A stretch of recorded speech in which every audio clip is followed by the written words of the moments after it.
SC Verma solution, chapter 3, question number 28. An NCC parade is going at a uniform speed of 6 km per hour through a place under a berry tree on which a bird is sitting at height of 12.1 meter. At a particular instant, the bird drops a berry. Which cadet, give the distance from the tree at the instant, will receive the berry on his uniform? Solution: let the bird be here and drops the this berry, and the cadet at the distance s receives the berry in his uniform.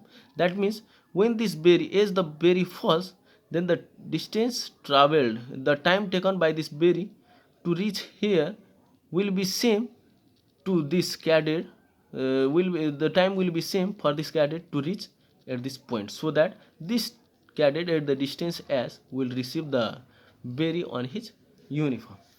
Let the cadet at the distance s receive the berry on his uniform. When the berry is dropped by the bird, the distance travelled by the bird is 12.1 meter, and it can be given by the formula as s is equals to ut plus half gt square.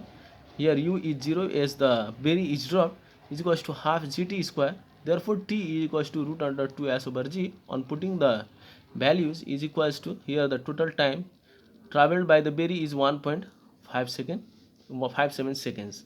Thus the berry hit the cadet in this time.